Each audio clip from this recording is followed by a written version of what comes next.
Nuovo aggiornamento di calciomercato per l'Inter. Oggi facciamo il punto sui tanti nomi in odore di cessione. Tanti giocatori sono in uscita che potrebbero essere determinanti per l'Inter per accumulare un tesoretto importante da poter poi andare a reinvestire sugli acquisti. Vediamo insieme chi sono, ovviamente, ma prima, come sempre, ben ritrovate e ben ritrovati amiche e amici, passioni interisti. Nuovo contenuto, vi chiedo come sempre di cliccare sul tasto mi piace e sul tasto iscriviti, poi nei commenti vi chiederò un'opinione su tutto quello di cui parleremo ora. E cominciamo quindi subito vedendo quelli che sono i profili che potrebbero lasciare l'Inter. Prima facciamo però una piccola premessa, una contestualizzazione. È giusto dire che nel corso di tutti questi anni l'Inter ha lavorato, come sappiamo benissimo, sulla strada del taglio dei costi, riuscendo a ridurli fortemente. Il lavoro non è ancora completo, il bilancio dell'Inter è ancora in rosso, sappiamo che da quello che filtra in questi giorni la nuova proprietà Oaktree ha deciso, comunque è pronta a voler spingere soprattutto sull'aumento dei ricavi, in particolare i ricavi commerciali che per l'Inter sono effettivamente un tallone d'Achille, potremmo dire così, c'è margine per migliorare molto in quella voce, questo però non significa che i costi siano già perfetti, che non ci sia più nulla da tagliare, ancora qualcosina c'è. In parte l'Inter saluterà dei giocatori che quest'anno ha avuto in rosa ma che andranno via a parametro zero. In vista della sessione di mercato poi che comincia ufficialmente fra circa un mese, la dirigenza sembra intenzionata a lavorare per un obiettivo in particolare, ovvero cercare di riuscire a piazzare tutti i giovani che quest'anno sono stati mandati in prestito, chiaramente quelli che non si ritiene possono essere utili dal punto di vista tecnico per il futuro dell'Inter, a maggior ragione cercare di piazzare ovviamente quelli reduci da una buona stagione che quindi hanno attirato su di loro l'interesse di alcuni club. Vediamo insieme quali sono, facendo una breve riflessione per ognuno di essi e in chiusura poi quando analizzeremo l'ultimo nome c'è però da fare un'aggiunta importante a questo discorso, lo vediamo tra poco.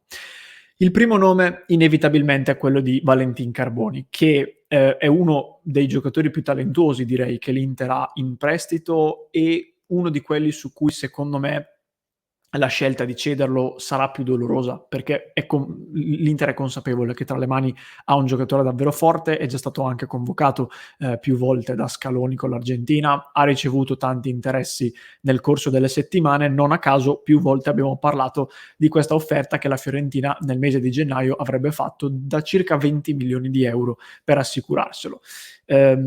L'operazione non è andata in porto, l'Inter, da quello che scrivono anche alcuni giornali, lo valuterebbe tra i 25 e i 30 milioni di euro, consapevole che appunto partendo dalla cifra di 20 che la Fiorentina ha offerto qualche mese fa, potrebbe non essere così impossibile riuscire ad ottenere questo tipo di cifra. È evidente che cederlo a 30 milioni di euro renderebbe difficile immaginare che nell'operazione venga inserita anche una clausola di recompra, anche perché banalmente se dovesse essere inserita andrebbe molto alta, probabilmente sopra i 40 milioni, quindi sarebbe anche molto complicato pensare che poi l'Inter la vada effettivamente ad esercitare. Però Carboni potrebbe essere uno di quei giocatori che a livello tattico non ha ancora, secondo me, ben definito il suo ruolo all'interno dell'11 ed in particolare sarebbe complicato in questo momento capire dove inserirlo nel 3-5-2 di Simone Inzaghi. Comunque richiederebbe tanto lavoro, quindi c'è la possibilità che venga ceduto. Così come anche Martin Satriano che ormai da diverso tempo è in orbita Inter, diciamo così, quest'anno ha trovato una buona stagione con la maglia del Brest in Ligue 1. Il Brest è arrivato terzo, quindi si è qualificato in Champions League, ha agguantato quel posto che tutti noi ci auguravamo potesse prendersi il Marsiglia per essere poi qualificato in Champions e avere l'obbligo di riscatto su Correa. Terzo è arrivato il Brest, Satriano ha fatto una buona stagione, se non sbaglio alla fine ha messo insieme 6 gol e ha già ricevuto alcuni sondaggi di alcuni club all'estero, in particolare si parla di Stoccarda e di Valencia. La cifra che l'Inter vorrebbe ricavare da quello che filtra è tra i 5 e i 6 milioni di euro, tenuto conto che se poi l'interesse dovesse arrivare da più club potrebbe anche scatenarsi una piccola asta. La cifra di 5-6 milioni potrebbe essere quella giusta anche per la cessione di Lucien Agumé. Su Agumè non mi soffermo troppo perché qualche tempo fa ne avevamo parlato all'interno di un contenuto per fare un punto anche sull'indiscrezione intorno al nome di Luque Bacchio, che era stato accostato di nuovo all'Inter. Ve lo lascio poi nelle schede se volete recuperarvelo. La sintesi di quello che si diceva rispetto invece al nome di Agumè era che il Siviglia ha un diritto di riscatto intorno agli 8 milioni di euro che però non sembra essere intenzionata a esercitare, ma questo non significa che non voglia comunque provare a trattare per confermarlo. Quindi secondo me è plausibile che se davvero il Siviglia dovesse confermare la volontà di trattenere Agumè, si possa arrivare magari ad un'operazione fra i 5 e i 6 milioni di euro. Per un giocatore che quando è arrivato all'Inter ne parlavano tutti molto bene, poi secondo me è sempre stato un po' un oggetto misterioso, nel senso che non ho mai avuto l'impressione che l'Inter volesse puntarci fino in fondo. In diverse situazioni ha fatto anche fatica a trovare una squadra in cui mandarlo in prestito, lo ha fatto nelle ultime ore di mercato, quindi credo che a questo punto nell'Inter non ci sia grande futuro per lui. Diverso il discorso invece sui fratelli Esposito, Sebastiano e Francesco Pio.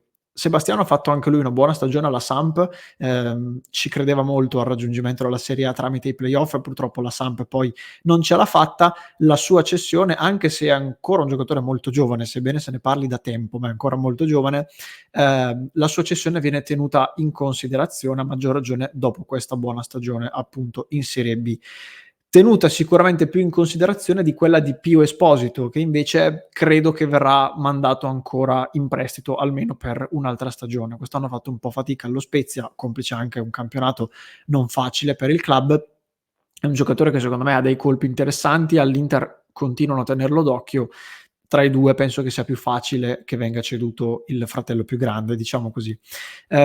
Ultimi nomi, gli ultimi due tra i principali sono Zanotti, che quest'anno ha giocato al San Gallo in Svizzera, ha messo insieme 3 gol e 5 assist e ha trovato una buona continuità in campo, e Gaetano Estanio, che ha giocato nel Cagliari, ha avuto anche un infortunio a metà stagione che lo ha costretto a saltare diverse partite, però tutto sommato è stato chiamato in causa più volte durante l'annata del Cagliari, e da quello che si diceva il Cagliari vorrebbe confermarlo e sarebbe anche pronto a parlarne con la dirigenza dell'Inter nei prossimi giorni con un incontro, quindi anche da Oristanio magari tenuto conto che poi il Cagliari si è salvato, quindi rimanendo in Serie A potrebbe essere ricavata una discreta somma. Ce ne sono anche altri di giocatori, penso a Van Oisden, penso a Radu e non solo. Diciamo che quelli di cui vi ho parlato ora sono i principali e quelli da cui l'Inter potrebbe pensare di guadagnare qualcosa di più. Ecco. Qual era la postilla finale però che vi ho anticipato all'inizio? Il fatto che la cessione di tutti questi ragazzi non basterebbe per andare a piazzare i colpi in entrata su cui l'Inter sta lavorando, su tutti. Bento in porta, però sappiamo che c'è di mezzo ancora qualcosa da sistemare in attacco nonostante l'arrivo di Taremi. Se dovesse partire qualcuno invece dei titolari andrà poi investito qualcosa per rimpiazzarlo, quindi già immaginando, e già questo è difficile, una cessione di tutti questi ragazzi alle cifre che dicevamo, faresti un buon gruzzoletto, in particolare pensando alla cifra che porterebbe il solo Carboni, ma potrebbe non bastare. E allora ci sono altri 3 nomi di giocatori non giovani, ma che sono a tutti gli effetti degli esuberi della rosa, su cui si deve provare a fare qualcosa. Non è facile, soprattutto per 2 di questi 3, e sono sicuro che avete già capito a chi mi sto riferendo, però sono comunque gli esuberi e in qualche modo si deve provare. Chi sono questi giocatori? Sono intanto Correa, che non è stato riscattato dal Marsiglia, tornerà all'Inter, ha ancora un anno di contratto, però l'ingaggio è piuttosto alto, si parla di, se non sbaglio, poco più di 6 milioni lordi per un giocatore che oggi sarebbe l'ultimissimo delle gerarchie. Si è parlato di interesse dall'Arabia Saudita, ci credo il giusto, è più facile che arrivi qualche proposta magari dall'Argentina, e anche qui River Plate e Estudiantes, qualche club sembra essersi mosso.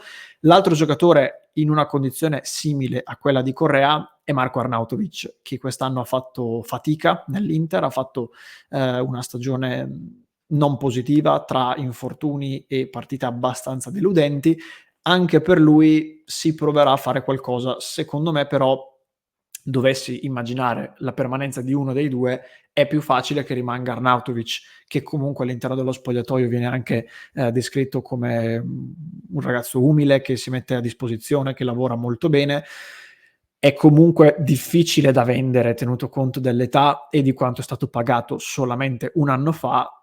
Se dovesse rimanere come quinta punta, rimanendo fuori dalla lista Champions e immaginando quindi una stagione ancora complessa in termini anche di minutaggio, potrebbe essere quella la soluzione. Però anche su di lui si proverà a fare qualcosa.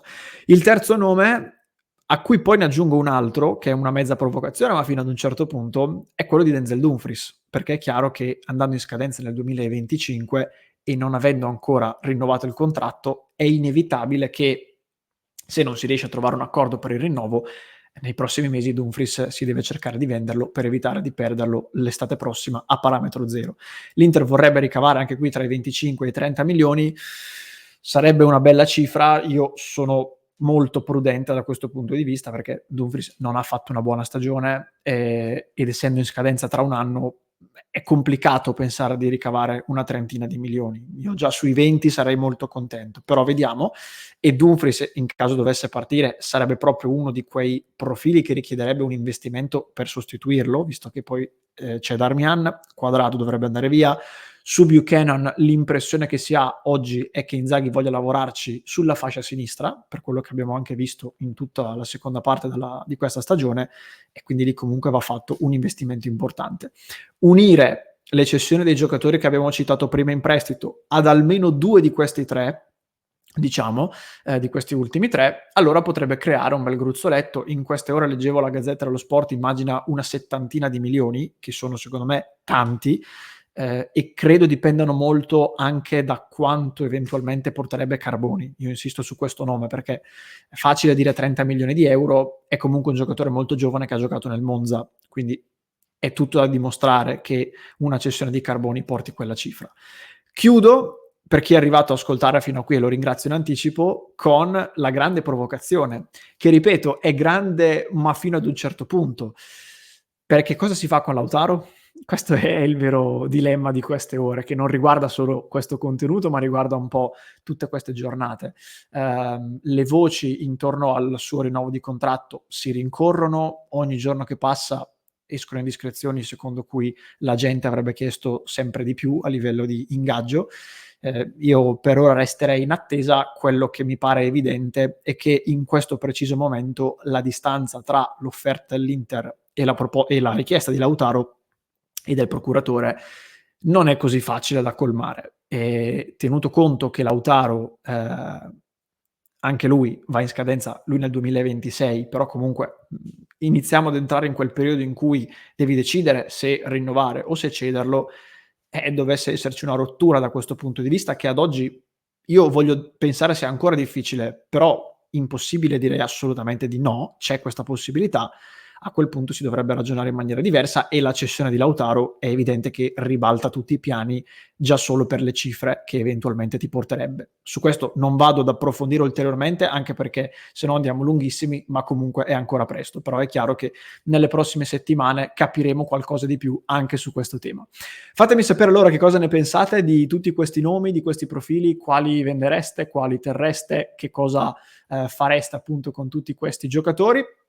Vi aspetto nei commenti e vi aspetto anche nel club di Passione Inter, www.passioneinter.club, se volete continuare a parlarne con noi di questo e di tutti gli altri temi. E infine, come sempre, per chi mi segue in podcast lo trova in descrizione, mentre se mi segui su YouTube ti lascio qui alla mia destra un altro contenuto da recuperare.